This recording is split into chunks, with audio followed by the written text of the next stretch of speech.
Oh, good morning, everybody. Good morning. All two of you, actually, all one of you, actually, just Yeah. me and you. I was like, is there more in here yet? Might be just you I and me, kid. Oh, I didn't know if it was just gonna be me, myself, and Irene plus you or something. I don't know. Oh God. How you doing? I'm doing well. How about yourself? All right, all right. I spent Oh, an hour in trig, so got all my right. math brain on. Okay, cool. Well, you won't need it today.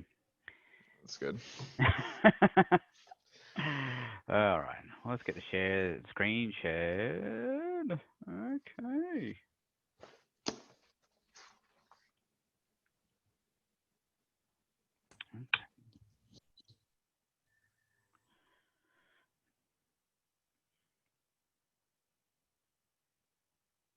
All right. That'd be pretty easy today.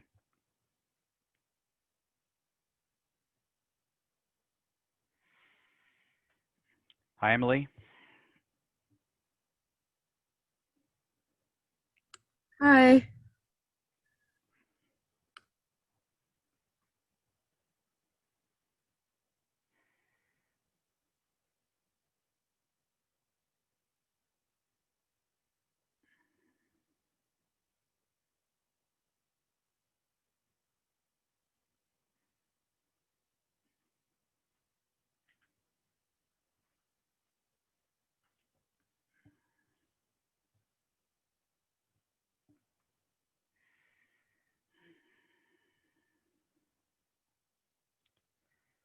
Hi, Allie.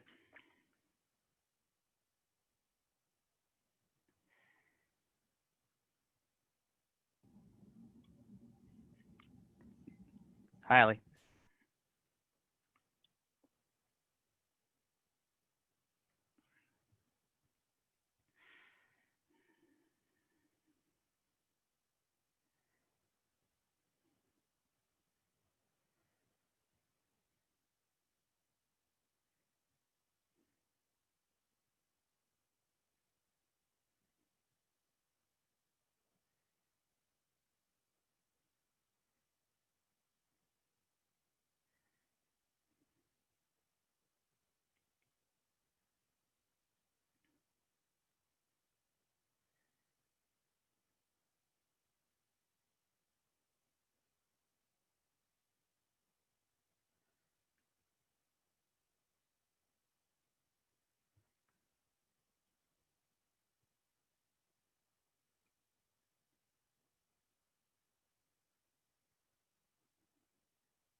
Are you?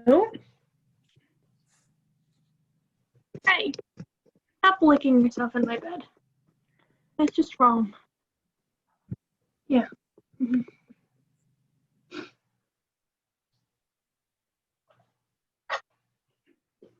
I'm not sure. Somebody needs to mute.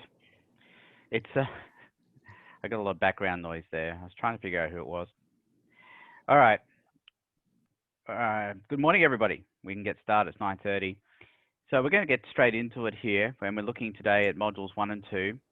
And as I had intimated the other day, the best way to proceed with a class is, before that class, to have looked at the materials related to whatever topic I happen to have on the schedule.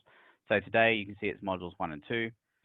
I may elaborate on this a little bit and just put soft chalks here, just to make it extra clear that that would be the go-to point for you before you get started here. And the idea will be that I'll go through the material very lightly, at least as far as giving you enough information to be actually able to do stuff. But really, the main focus will be on the problems. That's what we'll deal with today. Anything you'll be tested on, and how to do those things in that context is what we'll focus on. Okay, now this will be recorded as well, and you can see the other one was recorded, and the link to that appeared here.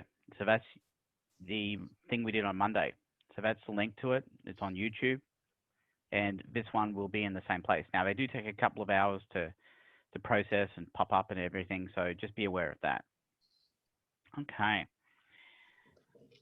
So going back to what we're doing here, we're talking about Module 1 and Module 2. I'm not going to go into a lot of detail here. A lot of this stuff is fairly easy, fairly elementary, if you pardon the pun. We're talking a lot about periodic table, the elements, and reading a periodic chart and all of that. But I know that most of you are familiar, at least with the basics of all of that, so I'm not going to do too much there.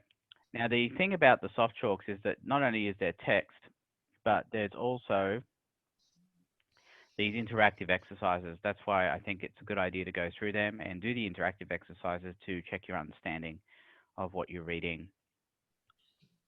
The other thing you'll sometimes see is a link to a video, and those videos, of course, are also in my courses. But the reason I like the soft chalk is that it brings everything together. It puts it all in one place. So I like I like to do it. You're not going everywhere to hunt down information. Yeah, everything you need is in the soft chalk. So that's why I recommend going through that and looking at it.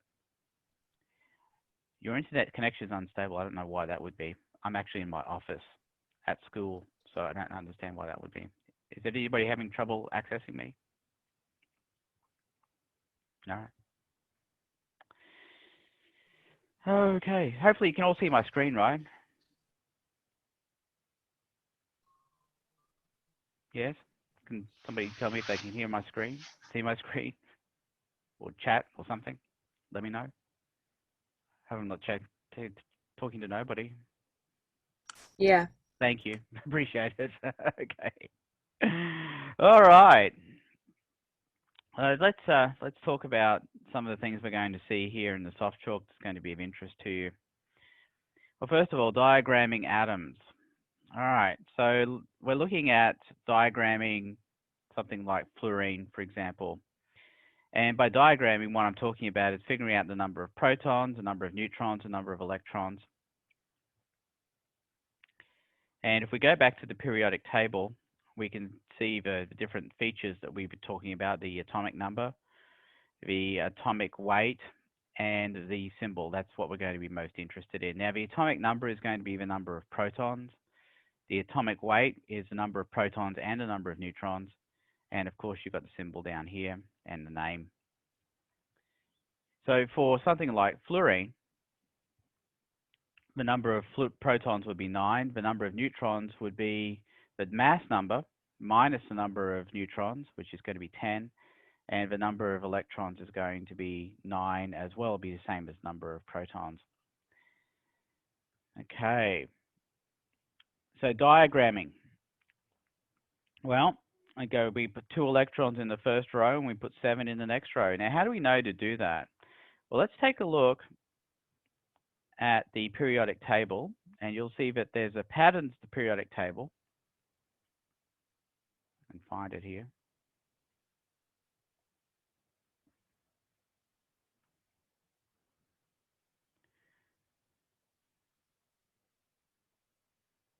Maybe I'll have to go to another area here to get a periodic table.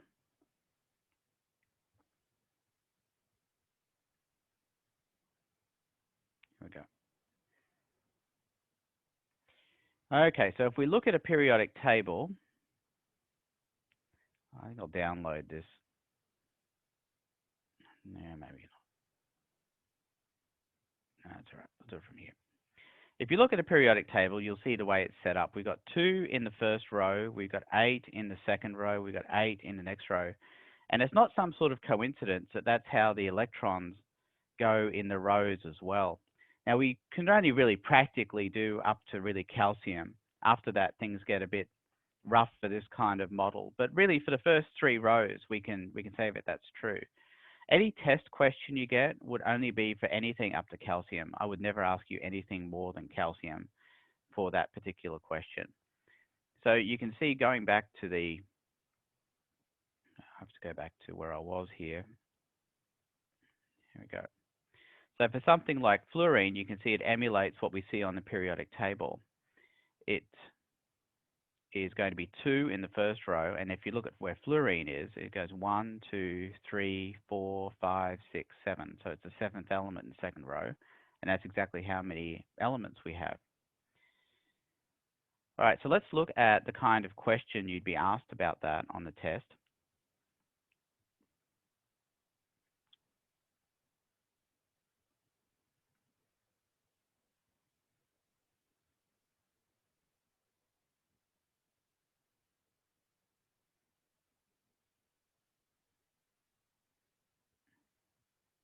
And hopefully I'm looking in the right place. I think I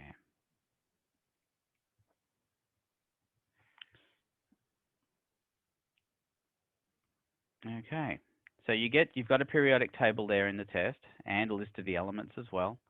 And here's the question. When you diagram an atom of nitrogen, you have some electrons in the first row, a certain number of electrons in the second row, and a certain number of electrons in the third row, and they're all numbers. So for nitrogen, for example, I should have downloaded that. I think I might have. Let me go get that periodic table. Shall I just open it up in another thing of my courses?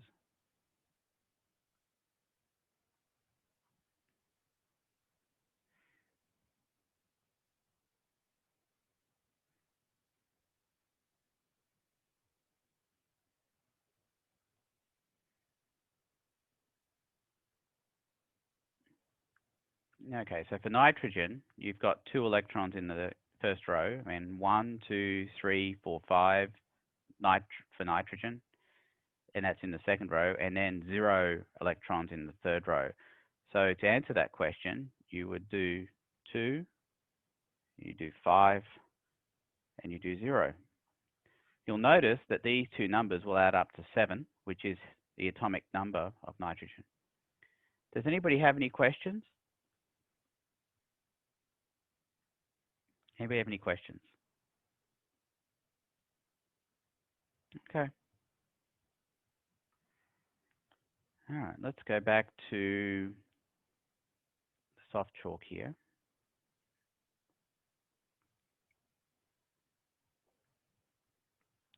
Now, you don't have to memorize the elements and symbols. I know it says that these are ones you should know. But do you have to know them? No, you don't, because I give you the list in the test.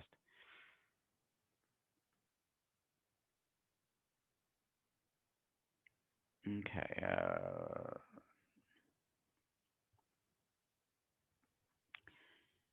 I'll talk a little bit about isotopes here. All right, so if we're looking at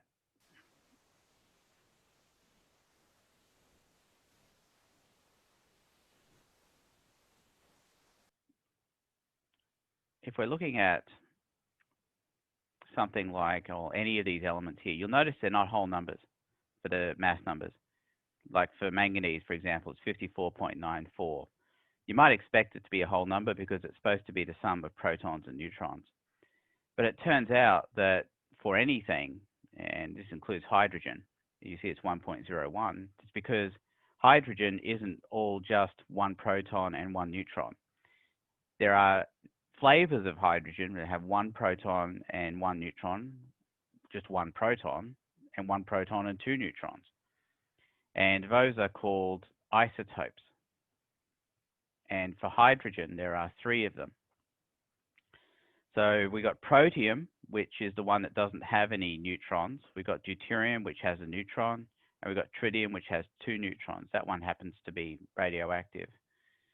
So you can see that if we were to diagram them out, regular hydrogen, which makes up 99% of all hydrogen, is going to be just 1 proton and 1 electron. Deuterium is a proton and a neutron, and tritium is a proton and 2 neutrons. And you can see that the mass that we get then is going to be figured out per the natural abundance. So you can see here that protium, most common flavor of hydrogen, is 99.985%, but deuterium is 0.015%. And what that means is that when we average it all out for natural abundance, that's why we get this 1.01 here that we see as the mass number for hydrogen, because it includes a little bit of deuterium as well. So just keep that in mind. I think it's a good thing to realize. Does anybody have any questions? Yeah. Yes, Professor. So with the isotopes, I was a little confused on the naming convention because so would it be hydrogen 1, hydrogen 2, hydrogen 3 for the isotope, or would you call it deuterium and tritium? Because I know with carbon, there's like carbon 14, carbon 15, carbons, you know what I mean? Yeah, it's just hydrogen 1, hydrogen 2, hydrogen 3. And these are just names we've made up for them. these things here. So, but the standard naming is what you just said with the numbers. Okay. But so the number will be the atomic mass at the end, because that's the only thing that changes, right? Okay. I was just confused about that. Yeah, that's fine. Are we going to just be covering the concept of like how the mass is done, or do we need to know how to do the math behind it right now? No, just the concept. I just want you, the only thing I want you to get from that, Emily, is a reason for why we don't have whole numbers on the periodic table. That's the only thing I wanted to get at here. Okay, thank you. All right. The math is fun if you want to do it, but you know, we're not going to be covering it. All right, let's see. Just continuing on here. I think you're all aware of the physical states of matter, so I'm not going to go into that. Physical chemical properties, I think we might have something to do with that on the test, but I'll get to that in a minute, maybe. Nope, it's not even on the test. That's okay. Now, this is covered in the homework, so not everything in the homework is in the test. So that's why I actually assign the homework, is because we don't cover everything in the test. But I'm very clear about what I do cover in the test, so don't be shocked about it. This we definitely cover, atoms and the ions they form. All right, so the story is, let's say we've got the periodic table here, and you've got all these elements, but they're not all stable in the form that they're in on the periodic table. The most stable elements are these guys here, the ones that are, you know what, I'm going to download this puppy so I can get a bigger picture of it. All right, now I've got to go find it.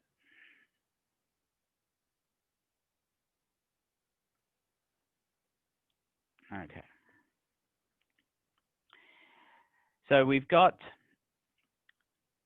the helium, neon, argon, krypton. We call these the noble gases. And what makes them stable is the fact they have a full outer shell of electrons because of the column that they're in.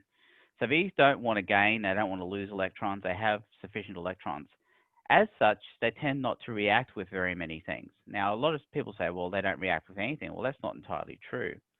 These guys here, krypton, xenon, and radon, actually do make some compounds. And we will deal with some of those when we get to test 4. I'll actually show you some compounds of noble gases. But they're hard to make compounds out of because they already have a full electron shell. They don't really want anything. Now, the other elements do want electrons, and they have a couple of ways of obtaining them.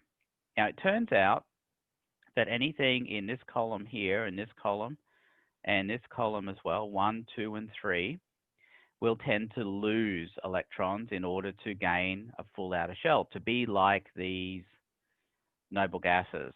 Whereas the ones in rows 5, 6, and 7 will tend to gain electrons to be like these noble gases. Now, the number of electrons that these have in their outer shell is going to be matched by whatever we have up here. I don't have the periodic table up that has the Roman numerals on it, but it has Roman numerals go 1, 2, and then over here in the 13 row, it's going to be 3, then 4 for the 14, 5, and then 6, and then 7. Up to here on the 17 row, and on 18, it's going to be 8. So you can just count across to see the number of valence electrons that any of these have. And the valence electrons, of course, are the number of electrons in that outer row. So for something like fluorine, which we already did, I'll do a picture of it here.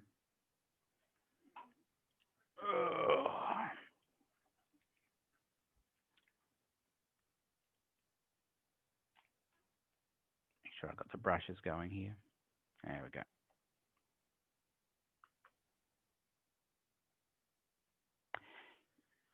Let's make sure I'm on the right screen here. Okay. There we go. All right. So for fluorine, if you'll remember, we had 2 in the first row. And then we had 7 in the second row. And if you'll remember the way we got that, sorry, I need to just put that chat down somewhere else for a bit. And the way we got that was to go 2 and then 1, 2, 3, 4, 5, 6, 7. So you can see how the number of valence electrons, and the valence electrons are the ones in the second row here, the outer row. It wants to have 8. So you're thinking, well, how could it get 8? Well, the best way for it would be to gain an electron. That would be the best way. You could say, well, it could lose 7. Sure, she could lose 7, but it's not likely to do that. It's more likely to gain an electron, and that's how it will get its 8. Now, presently, if you look at it, it's neutral. There's no charge on it.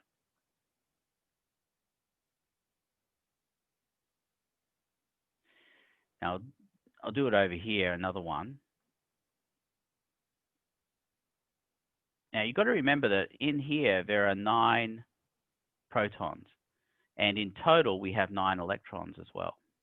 So that's neutral, 9 plus and 9 minus. So there's no charge there. But for the other one, we're still going to have the 9 protons, but now, 9 protons in the middle here. But now we're going to have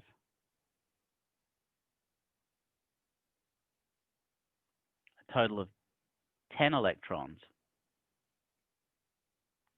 on the outside here. So we've got 9 in the middle, which I'll do again.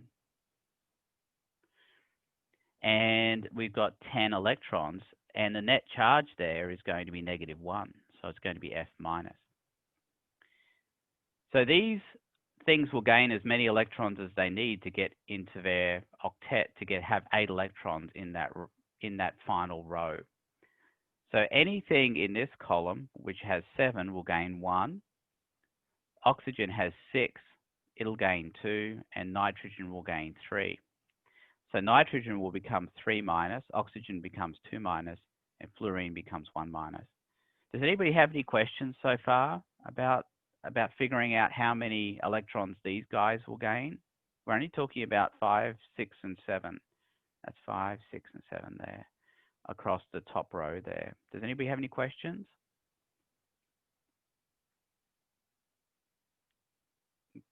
There is a chat here. Hang on.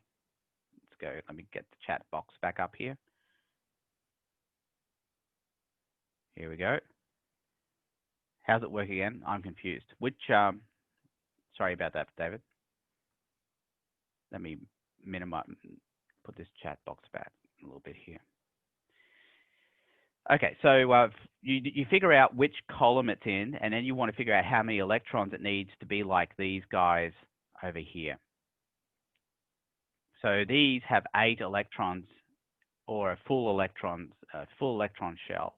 And the number of electrons it needs to get there is going to be dependent on what column the element happens to be in. So fluorine's in this column, which has 7. Remember, we figured that out by saying 1, 2, 3, 4, 5, 6, 7.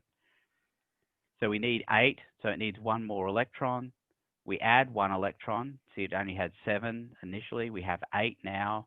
And because we got 9 in the middle, 9 pluses and 10 negatives on the outside, we now have a -1 charge on the fluorine because there's an extra electron. Because we needed 9 electrons to balance out the 9 protons. Now we've got 10 electrons, which means we have a negative charge on the fluorine. Is that okay, David? Okay, no worries. So the O would be the same deal. If it's got 6, it needs 2, so it'd be O2 minus. Nitrogen needs 3, it'd be N3 minus. Okay, so I'll select all that. I'll do another one here. We'll do, say, sulfur, right? We'll do sulfur. Now, sulfur, if you look at it,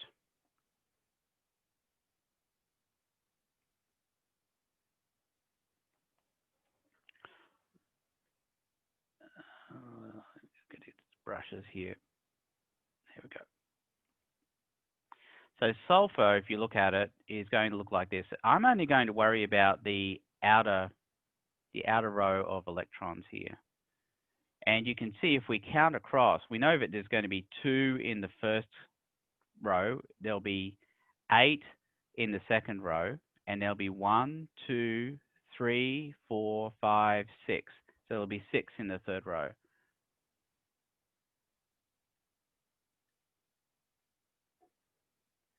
I'll do the others as well, but we're not really interested in what's going on in the first 2 rows because those are full electron shells anyway. All we're really interested in is what's going on here. And you're asking yourself, well, how many electrons does it need to have a full outer shell? Well, what we'll do is we'll add 2 electrons to that. So that's going to be S, but when we add the 2 electrons to it,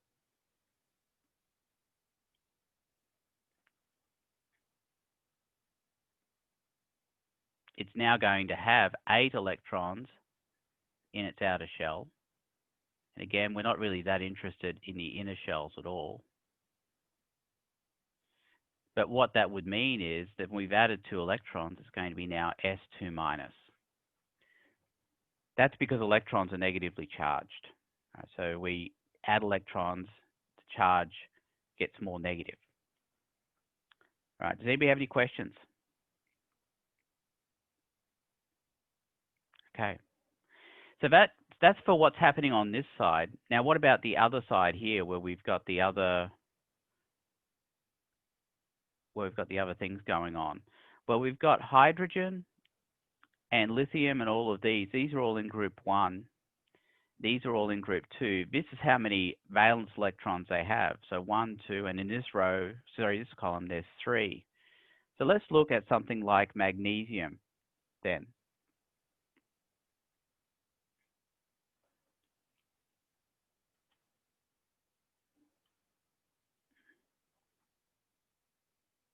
Sorry, this one here. Right. So magnesium, if we look at it, I'll do up the full thing here. We'll have 2 in the first row. We'll have 8 in the second row. You'll notice I've just put them in pairs, 4 pairs of 2. And then in the third row, we'll just have 2 electrons. So that's for magnesium. That's garden variety magnesium. It doesn't have a charge on it. So what we're seeing there is, well, we've got to say, well, what does it want to do in order to obtain a full shell? You could say, well, it's going to gain 6 electrons, right? Well, that would be unlikely. It's much more likely to have these 2 go away. Now, if it does that, then we're just going to be left with the 2 rows.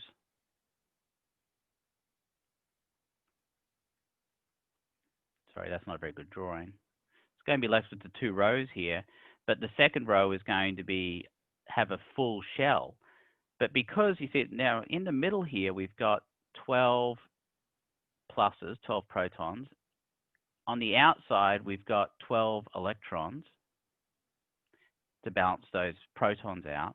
Now we've still got 12 protons in the middle, but now we've only got 10 electrons in total. Now, because we've got more pluses than minuses, 2 more actually, the charge on that is going to be Mg2+.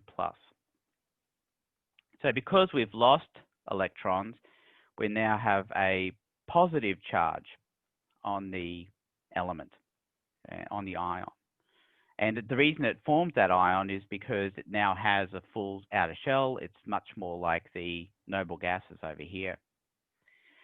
So in summary, what can I tell you? I can tell you that everything in the first column, the second column, and over here in the aluminum column will all lose electrons to become positive. And these guys, the 5 column, the 6 column, the 7 column, will all gain electrons in order to get their octet, and they'll be negatively charged. Now you might be wondering, what about the middle column here? Does it gain or lose electrons? Well, this will tend not to gain or lose. It will tend to share electrons rather than gain or lose them. And it will form what we call covalent bonds, where it will share electrons with other things rather than strictly lose or gain electrons to form an ion. And I'll show an example of that in a little bit. But really, the most common things you'll be asked about will be columns 1, 2, 3, 5, 6, and 7. Just know that 1, 2, and 3 lose to become positive, 5, 6, and 7 gain to become negative. And they gain and lose as many as they need in order to get to that octet, to get to that last column there. Does anybody have any questions?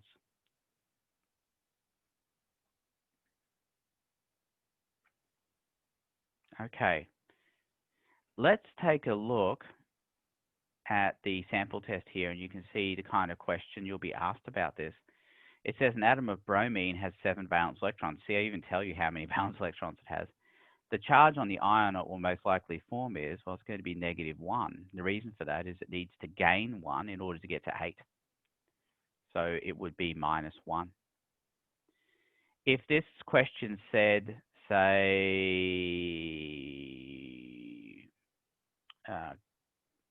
aluminum, let's say it was aluminum, the answer there would be, you look at this, you say, well, aluminum's in this column here. That's the third column. We're ignoring the middle columns here. We're only talking about these elements. Aluminum is in the third column, so it's going to lose 3, and the answer there would have been +3. Would be if that said aluminum there. It says aluminum has 3 valence electrons. The charge it will most likely form will be 3+. Okay, does anybody have any questions about that? About any of that?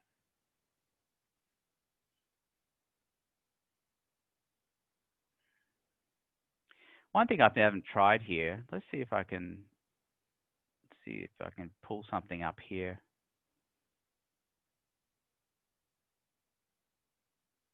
No, that's right. David, what valence electron versus a normal electron? Well, if we look at this diagram here, valence electrons are just the ones in the outer shell, because those are the only ones that can be gained or lost. Is that okay?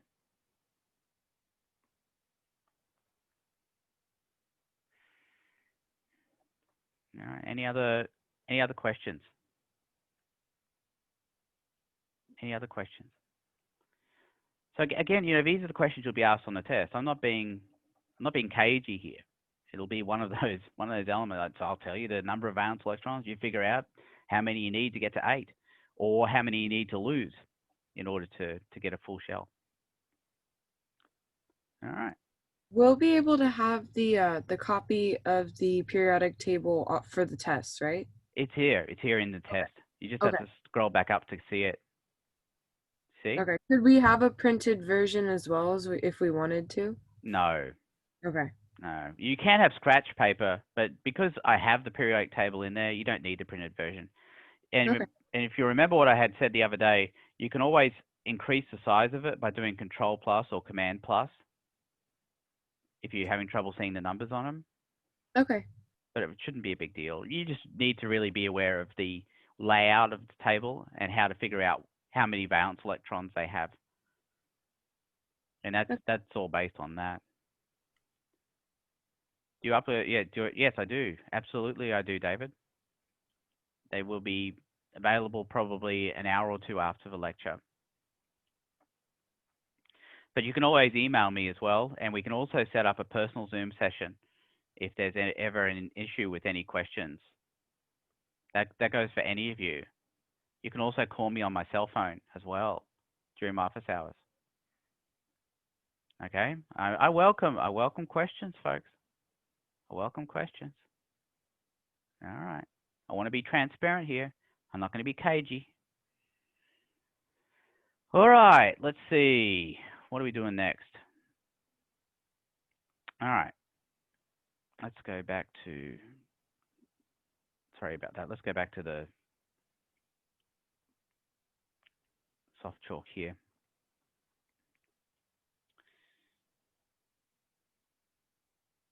All right, so let's, I'll just give you a little bit of an application thing here for what we just talked about. So I've been talking about the way that these can lose electrons, like the magnesium will lose electrons here and become Mg2+, and you can see it's got a full outer shell now. And then we've got the oxygen here, which gains 2 electrons. See, it had 6, and now it has 8, and now that's O2-. And you can see that magnesium and oxygen will get together because the magnesium will lose 2 electrons, which can be gained by the oxygen. So they both benefit from this. It's a win-win situation, and they become charged, Mg2+ and O2-. And those can join together to form what we call an ionic compound, which is going to be MgO. Now, the ionic part is, an ion is a charged particle. That's all it is, a charged particle. And because these have equal charges, they can join together and balance each other out to become MgO. So that's the application of the charges. Once you know what the charges are, then you can kind of figure out what kinds of compounds are going to form. We'll be doing a lot of that when we get to Module 5. Okay, so I've got all the answers here too. This is in the soft chalk. So I'm trying to plug the soft chalk here as well. So I did allude a little bit to carbon before, and I said that it just shares electrons. It won't gain or lose them. But here's an example of another compound that forms a covalent bond, and that is if you've got two fluorines. Now you'll notice that they both have 7 electrons in their outer shell. So it's not like one can give up electrons because they both want electrons. So if they both want electrons, they have no choice but to share. So what they'll do is they will each share an electron. And you can see the diagram down here. We have 7, we have 7. Now we've got 8 and 8 because they're each agreeing to share an electron. And that's how they're going to get their octet. So that's called a covalent bond. And it results not from one giving an electron to another, but to both of them sharing for their greater benefit. All right, does anybody have any questions?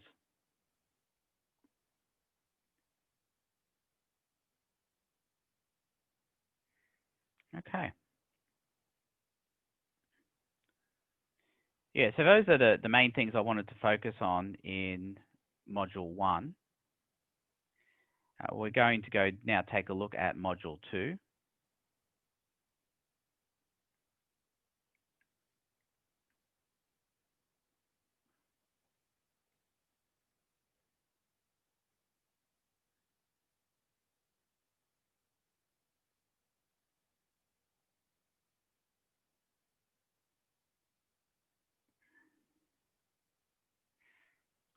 And a lot of the stuff in Module 2 is really a rehash of what we did in Module 1. And we're going to be talking about groups, periods, energy levels, that kind of thing. So groups are the columns, periods are the rows. You can see a diagram there. Valence electrons, that's what we were just talking about. That's the number of electrons in the outer shell. And we can get that from the group number as we talked about in Module 1. The only ones we've really been interested in are the representative elements. These guys here, the ones that are not shaded in, but they have the diagonal lines on them here. These are the ones on either edge of the periodic table. The reason we call them representative is because if we look at the top of each of these columns, then the elements below them are all going to have the same kinds of properties as the ones above them. So, and that's because of the number of valence electrons they have. They'll tell you the kinds of compounds they'll form, whether they'll be covalent or ionic and everything else based on losing and gaining electrons. So these are predictable, the representative ones. These we call transition elements. They're not as predictable. They lose different numbers of electrons in order to become charged. And we'll talk a lot about those again in Module 5. So we've got these different regions of the periodic table. We've got the different names of them as well. And there might be questions on your test that might ask you to do this, so you will have to know these areas, but I don't think it's a big deal. A lot of them you already do know. These are called the alkali metals. These are the alkaline earth metals. These are your transition metals. The non-metals are over here. There's a sort of a step that goes down here, and this is where the non-metals are. And these are called halogens in row 7, and these are the noble gases in row 8. And these over here are metals that aren't transition metals. Right, so everything over here is still metallic, or at least semi-metallic, you might say. These are all definitely metals. These are metals as well. So all the non-metals are here. I think it's good to know where that dividing line is, which is going to start here and go on a diagonal downwards. Start at boron, go on a diagonal downwards. Does anybody have any questions about the regions of the periodic table?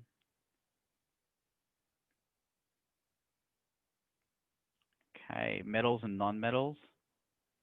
I don't think that's on the test. Let's take a look at the sample test. We'll see what kinds of questions we're going to see. So as you can see here, there's question 4. This is asking where Xe belongs, and you've got to figure out which group it belongs in, and that Xe happens to be a noble gas. It's here, so it's in the noble gas column. So yeah, you will have to know those because you could possibly get one of those questions on the test. Let's see.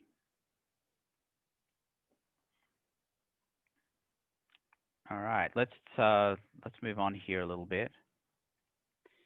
The whole metallic thing, you'll see that in the homework again. You won't see it in the test. You won't see this either, the heat and the transfer of heat. That won't be on the test either. I'm going to go over this here because this seems to be something that people do have a bit of trouble with. So we talk about here heat capacities. Now, one thing you've probably noticed is that it always seems to take a long time for a pot of water to boil. But yet, if you've got something like a spoon and you put it on a hot plate, it doesn't take very long to heat up at all. So, you know, that old saying, a watched pot never boils. It seems to take forever, right? You know, waiting for water to boil. Well, the reason for that is because of heat capacities. So for water, the heat capacity is this, 4.18 joules per gram per degree Celsius. So what's that mean? It means that for every gram of water we have, it takes this much energy, 4.18 joules, to raise it by 1 degree Celsius. So, let's see.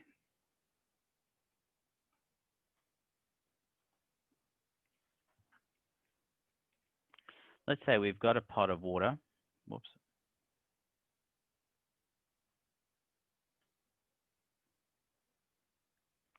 Let's say we've got a pot of water. And it's got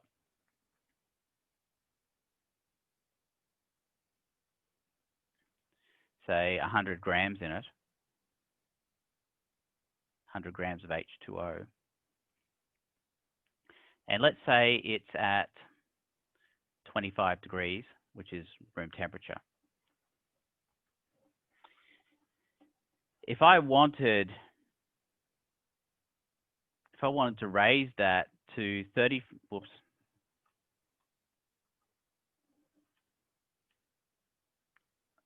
Undo that.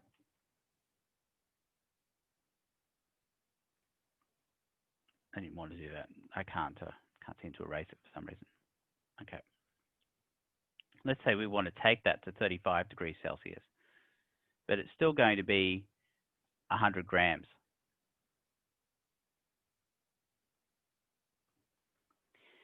Then how much energy might we need to do that? Well, it's going to be 4.18 joules for every gram of water we have, and then every degree Celsius that we want to raise it.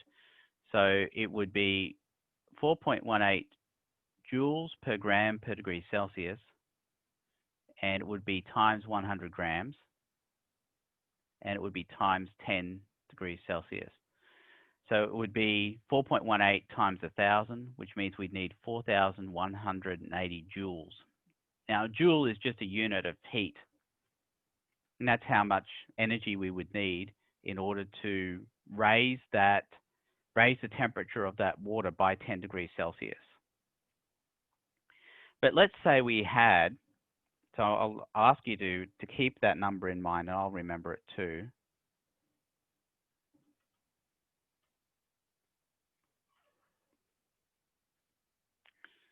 But let's say we had an equivalent amount of metal. Let's say we've got 100 grams of metal in here, and 100 grams of, we'll make it aluminum, and we'll have it at 25 degrees Celsius again. And then we want to take that metal, which is still going to be 100 grams of aluminum, and we want to raise it to 35 degrees Celsius, so by 10 degrees. Now, the heat capacity of aluminum is a lot less. it's 4 times less. It's 0.902 joules per gram per degree Celsius. That's how much heat it can take in. And we multiply that by 100 grams. And then we multiply that by 10 degrees Celsius. That's how much it's going up by. 35 minus 25, that's how I'm getting 10. And that would be 902 joules. So compare that to what we needed for the water. It was 4,180 joules. That's why it takes water so much longer to heat up than it does, say, a metal spoon on a hot plate. That's what we're saying with that. So that's the background. That's the background for that. So a question that you might see in the homework, you won't get any of these on the test. How much heat would be needed? Actually, no, it wouldn't. Let's see. Here we go. These are the kinds of questions you'll see in the homework. It takes more energy to raise the temperature of 1 gram of gold by 1 degree than it does to raise the temperature of 1 gram of water by 1 degree. And the answer to that would be false, because it takes less energy to raise 1 gram of gold 1 degree, because it takes 0.128 joules to raise 1 gram 1 degree, whereas for water it takes 4.18 joules to raise 1 gram 1 degree.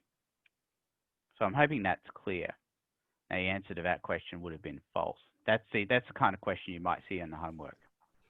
By homework, are you referring to the test review? No, I'm referring to the module 1 and 2 credit quizzes and assignments.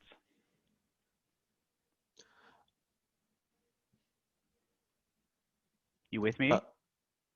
Yeah, I heard you. Okay. A quick question about heat capacity. So if it has a higher heat capacity, does that mean that it takes longer for it to lose energy as well? Yes, exactly. That's true. So, if you've got a lot of hot water, it's going to take a long time for that hot water to cool down, whereas a spoon will take less time to cool down. So the lower the heat capacity, the more it can transfer energy. So like say like you have something that's 100 degrees, a piece of gold, it's going to lose energy quicker than 100 degrees worth of water. Absolutely, it will. Yeah, it'll cool quicker. Yeah, I'd say that's very true. I've never tried it, but I think it would work. That's how it would work. All right. Any other questions about heat capacity? Like I said, you won't see this on the test, but you will see it in your homework, which is the module 1 and 2 quizzes. Okay. So with regard to the trends in the periodic chart, this will definitely be on the test. You'll get. Let me say something else about the test here. Let's go back to test 1.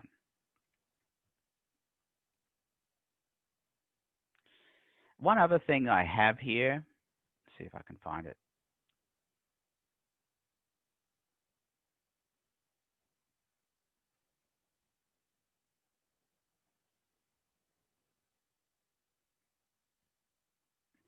I have this. Where is it?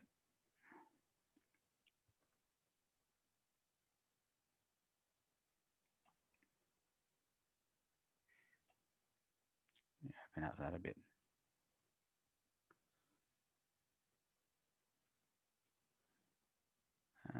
Maybe it's in the format guide here. No, it's not in the format guide. That's not valid.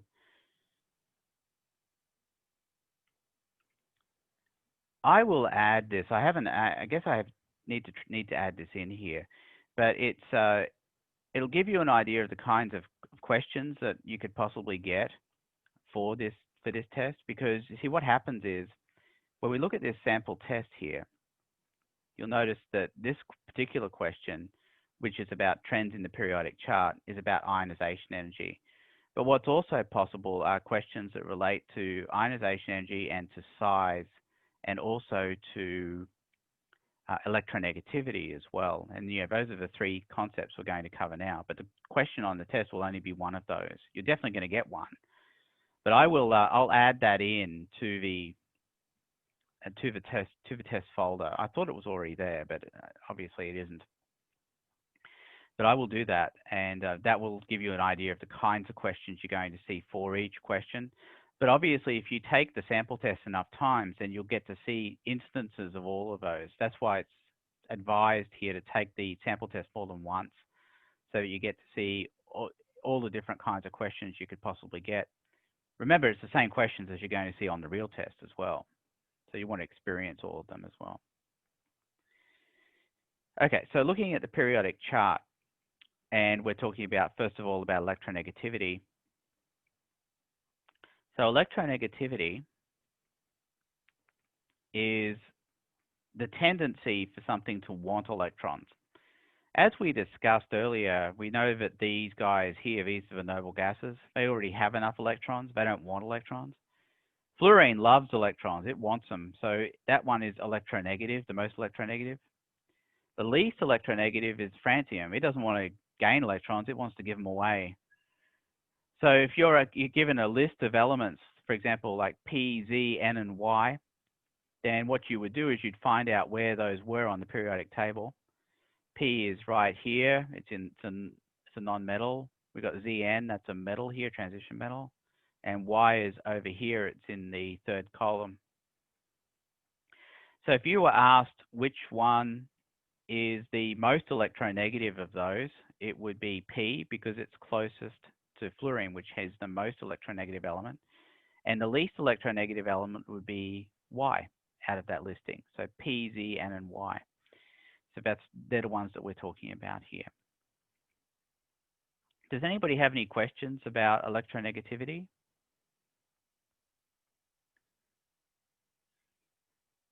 The ionization energy is the energy required to remove an electron from an element, from its outermost shell. So it makes sense that the one that has the highest ionization energy would be helium. Let me draw a quick diagram of that.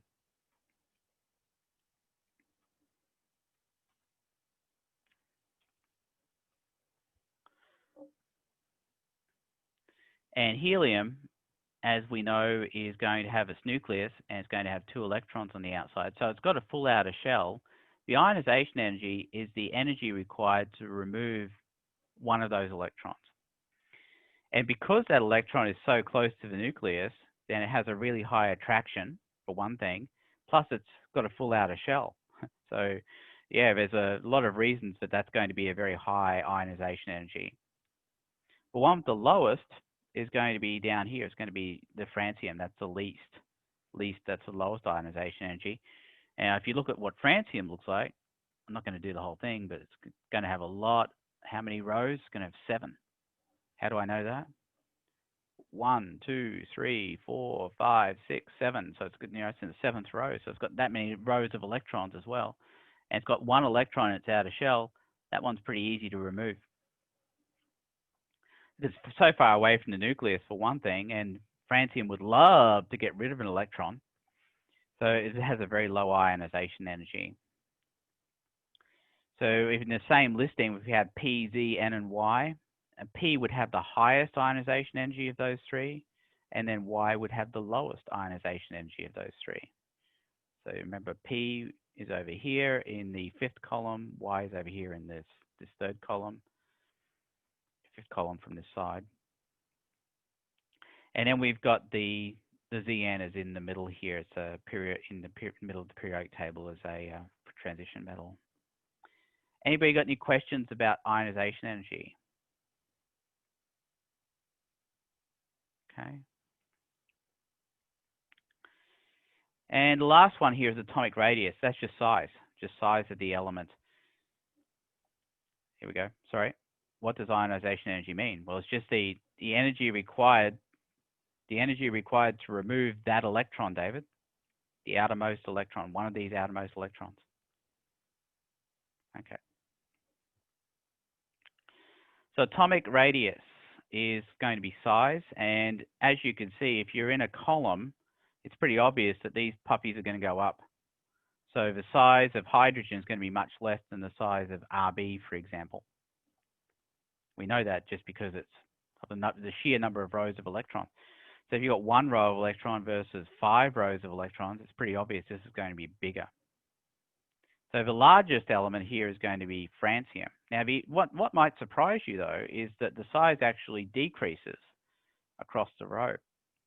Now, the reason for that is because as we go across the row, the electrons are actually pulled in tighter because of the electronegativity. So fluorine, because it's more electronegative, because it wants those electrons closer to the nucleus, actually pulls the electrons in. So the smallest element is actually helium, and the largest element then is going to be francium. So size actually decreases across the row. So if you had, again, the listing of P, Zn, and Y, the smallest element will be the one closest to helium. That would be phosphorus. And the biggest element then would be yttrium out of those, and Zn would be in the middle. So whatever's closest to francium, that'll be the largest. Whatever's closest to helium, that'll be the smallest. So P would be the smallest, and Y would be the largest. Does anybody have any questions? Again, I think I've got videos that describe this as well somewhere. No, maybe not. No, I don't think I do actually. Now I think about it. So but I do have this in the soft chalk and in the survival guide, and then you've got these interactive exercises here that also help as well. So that'll help test your understanding of that concept. So on the test, here's an example. This one's ionization energy. So it says from the highest ionization energy to the lowest ionization energy, and we've got our elements here, Ge, Co, and Br. So we've got our periodic chart. So the elements were Ge, Co, and Br. And what we were looking for here was an ordering of the ionization energies. And we wanted to go from highest ionization energy to lowest ionization energy. Now, if we look at the periodic table, we know the highest ionization energy is going to be up in this corner, and the lowest ionization energy is going to be in this corner. So the elements we were talking about here were Ge, Co, and Br. The one with the highest ionization energy is going to be Br, and the one with the lowest ionization energy is going to be Co. So remember, it was Co, Ge, and Br. Those were the three we were talking about. And that's how you'd order it here for this one. So highest ionization energy, Br, so that's number 1. The lowest ionization energy was Co, that's number 3. And then Ge is going to be number 2. And that's how you would do it. Does anybody have any questions about that kind of question on the test? Okay.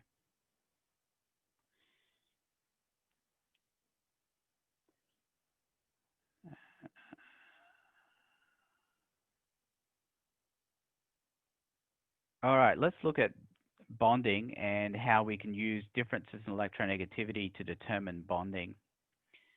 So I've talked a little bit about bonding here. I'm just going to show you the main kinds of bonds that we talk about here. And it is best illustrated by this diagram. So a bond is going to be 2 electrons in between an element that allow these elements to be joined together. Those 2 electrons, those are the bond. Now, when we've got something like sodium and chlorine, there's a very large difference in electronegativity between those 2 elements. Let's look at the periodic chart and we'll see where those are on the periodic chart. So there's the chlorine there. You'll notice it's very close to fluorine. That's the most electronegative element. Then we've got sodium over here. That's the least electronegative element out of those 2. So you can see that sodium wants to give up electrons and the chlorine wants to take them in. And that's usually what we're going to see. And by a large difference in electronegativity, we can kind of look at the distance between them on the periodic table.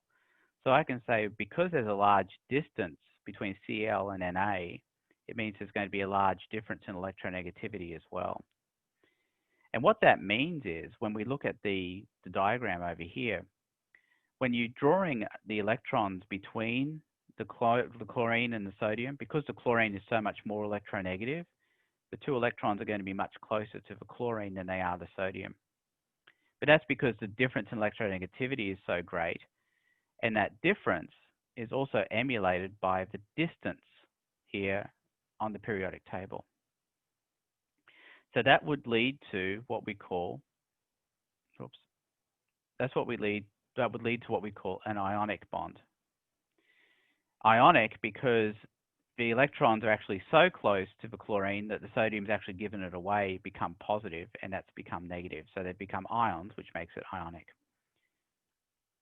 Now, I'll take questions in a second, but let's look at another case here, carbon and chlorine, and look where they are on the periodic table. You'll notice they're pretty close together. Carbon's over here, chlorine's over here. These are actually more likely to share electrons. We'll call this a covalent bond.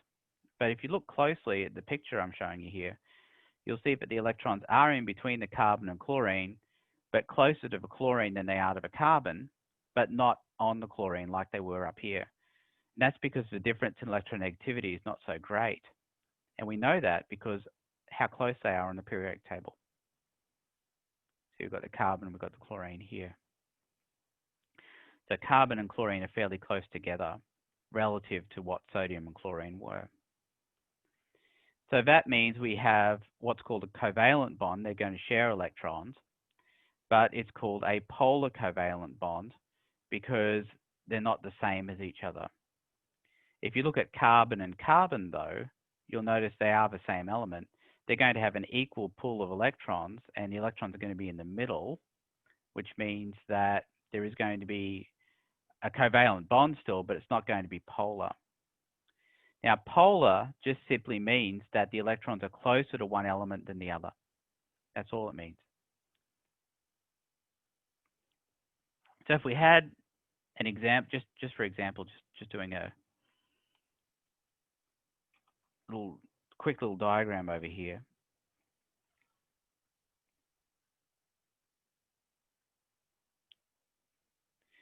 If we've got carbon and chlorine,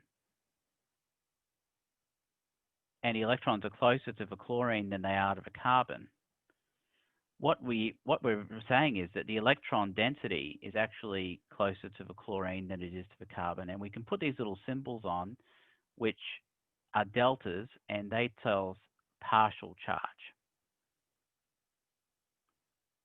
They're not full charges, they're partial charges. And it's because the electrons are closer to one side than the other. So we've got an excess of electrons closer to the chlorine than we have to the carbon. The carbon actually has a deficiency. So that's a partial positive, and the chlorine is a partial negative. Now, I know that's a little bit more advanced, but I'm just trying to give you a little bit of context for why we're calling it polar as opposed to non-polar. So that's a polar covalent bond. And a non-polar covalent bond would be the one between two carbons, where the electrons are smack dab in the middle. So they're not closer to one side than the other. So that's the difference between polar and non-polar. Does anybody have any questions?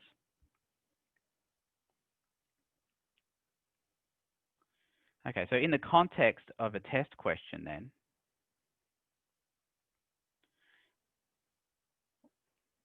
I can give you these electronegativities here. And these values, they're called Pauling values. They're based on what's called the Pauling scale, which assigns automatically fluorine as being 4 as being the most, 4.0 as being the most electronegative. And then all these other ones have lower electronegativities based on that, all the way down to francium, which is like 0.9 or something. So it goes from 4.0 all the way down to 0.9. But, you don't have to know this. You don't have to know these, actually have any real appreciation for that. What I would want you to do is look at the two elements I give you and look how close or far away they are on the periodic table. So we've got O and F. Where are they? There's O and there's F. oh gosh, they're close together on the periodic table, right? So they're not going to be ionic. F and one of these would be ionic, but O and F, that's going to be polar covalent. What about F and F? F would be non-polar, FF would be non-polar covalent. So that's what you're being asked there. It's just multiple choice. So this one here, O and F, that would be polar covalent. So if it was F and F, that'd be non-polar covalent. And let's say it was K and F, that would be ionic. So it's always going to be obvious, and you can always tell just based on the relative positionings on the periodic table. So we've got K, O, and F. K and O, that would be ionic. K and F, that would be ionic. O and F, that would be polar covalent. O and O, that would be non-polar covalent. F and F, that would be non-polar covalent. So it's not that hard to tell. Does anybody have any questions?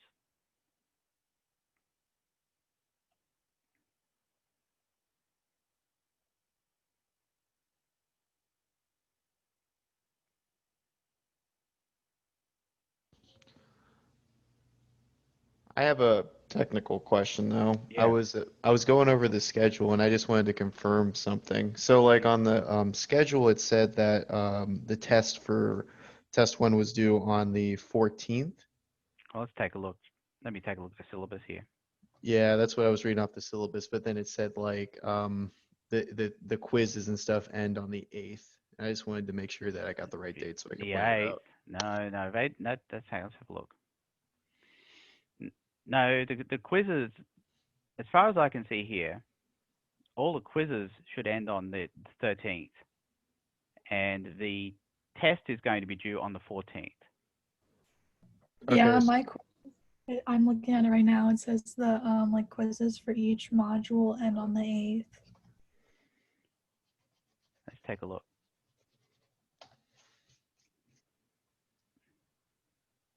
Oh, they do, don't they? No, I'll have to fix that. No, it has to match. No, it should be matching what's in the syllabus. I apologize for that. No problem. I just wanted to make Yeah. sure. No, well, I will fix that. That's unfortunate. I'm really sorry about that. No problem. Yeah, they all end on the 8th, don't they? No, it should be. I must have changed something. But I'll honor what's in the. Yeah, I must have fixed something later. All right. Yeah, I'll go with whatever's in whatever's in the schedule here. Okay. I will fix up those dates if they're not correct.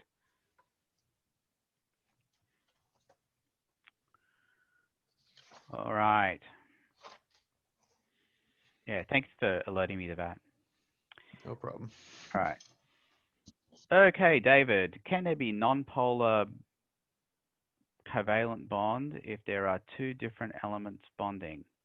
No, not really. Well, okay, David. What I would say is this. If you've got carbon and hydrogen, for example, they do have slightly different electronegativities, but they're pretty close. They're pretty close. So technically, the carbon-hydrogen bond is almost considered to be a non-polar bond, but only because their electronegativities are very close, but they're not the same. Is it really purely non-polar? Not really. But then, you know, if you've got a lot of CH bonds, they do tend to sort of all cancel out, and the whole thing usually tends to be a non-polar compound that we get based on that. So carbon-hydrogen compounds do tend to be considered to be non-polar, but they're actually a little bit polar, just a little bit. Is that okay? Okay. Does anybody else have any questions? I think I've pretty much gone through all of these here. The last one, the only one I didn't go through is this one. Mg is smaller than Mg2+. So that one is going to be based on the concept of what happens when we form an ion. But if you've got Mg and you've got Mg2+, you've taken electrons away from it. So when you take electrons away, they tend to be smaller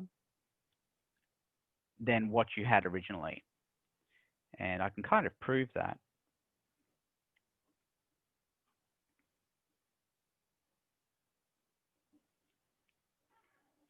So if you've got Mg,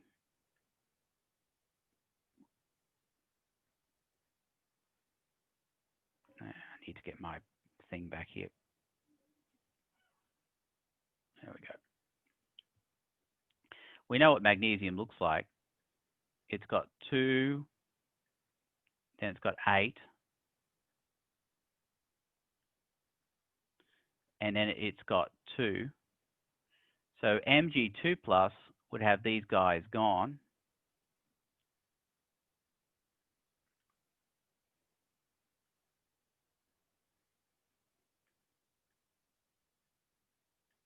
And it's going to be clear that Mg2+ is going to be smaller than Mg. So that's going to be true for those ions. But if we take another example where something gains electrons, it's going to be a little bit different, of course.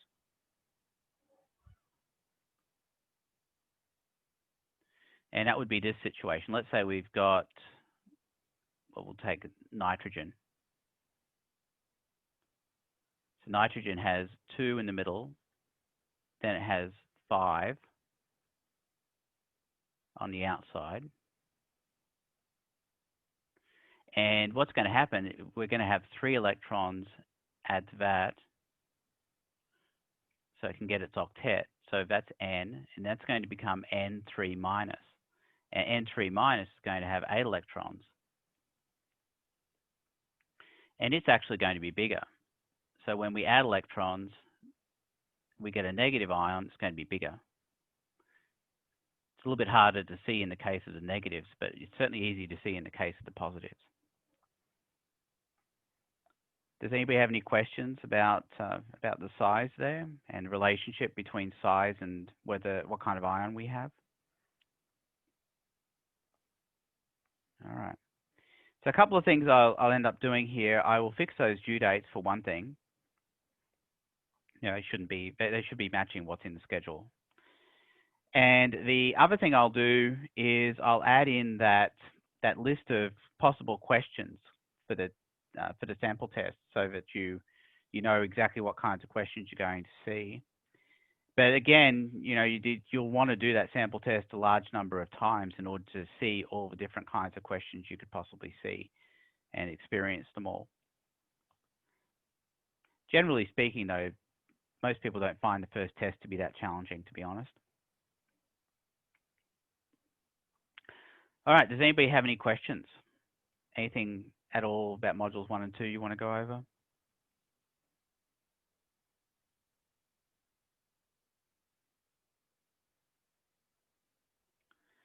All right, well, we'll leave it there for today then. I will, as I said, I'll always post these. I'll post this a little bit. And I will catch up with you all later. If you want to hang around and ask any questions, you're more than welcome to. But we'll end it here for today. Thanks for coming.